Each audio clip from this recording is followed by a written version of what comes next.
Hello everyone, Mike with Ambush here, coming to you from an Ambush Explorer wheelhouse, which is our 6.5 by 14. And Dan and I were out here up on Red Lake, got here yesterday, stayed the night out here, and it was severe cold temperatures last night. Hit about minus 22 degrees temp, not wind chill. And just wanted to talk a little bit about direct vent heaters and things you can do to help keep yourself warm and set yourself up for success for a night on the ice. Let's talk about this heater just a little bit. This is a Martin direct vent heater. It's a 20,000 BTU, which is the one we recommend for the Explorer and the Shanty, as well as the Slammer. And the thing with the LP direct vent heat is that it's just a radiant heater. There is no fan, versus a forced air heat requires a generator, but that is blowing air around your house.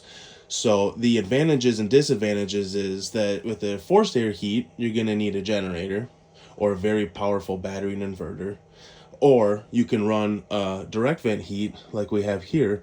You're just going to want a couple external fans to cycle air around, and then really regulate the temperature inside the house by just minimizing, door opening, closing, and making sure that everything gets warm inside the house. Being that it's a radiant heater, if all the objects are cold, like this entire house was freezing when we started out. It's -8 out right now, and last night hit minus 22.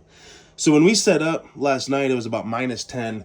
So of course the house is absolutely cold, and it just takes time to warm it up. But once you do warm it up, you just want to make sure you keep everything warm. And the other thing is, if you're going to spend the night, get yourself off the ground a little bit. So this is my setup over here.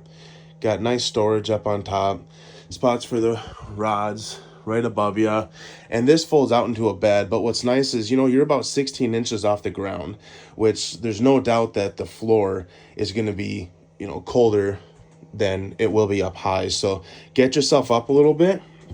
That's going to make a big difference. And then running these fans.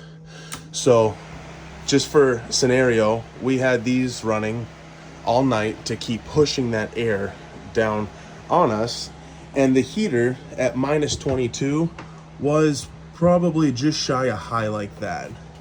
And this heater does a great job. So here you can see the flame kicks higher, so it has a built-in thermostat, so it'll work itself lower as it gets the temperature, and then it'll kick on higher as need be. But right now, it's -8 outside, and I'm borderline sweating in here. It is very here you can see it just went down again because I turned that thermostat down. The thing to understand about LP heaters too is that if you're having any issues in severe cold temperatures, 9 times out of 10 it is a propane issue. Very unlikely that it is an actual heater issue. But we did on this unit in particular, take you out there, everything is hidden away. So this is what we're using, which is very common and popular, and the regulator and the tanks are inside there, which keeps those out of the element. That's the biggest key, is to keep your propane and your regulator just out of the wind and dry, and that's going to set you up for a nice, comfortable night out on the ice. The other thing too is get yourself banked in. Make sure there's no gaps. If it's really cold, even colder than minus 22, keep that propane and keep that regulator warm and dry and out of the wind. And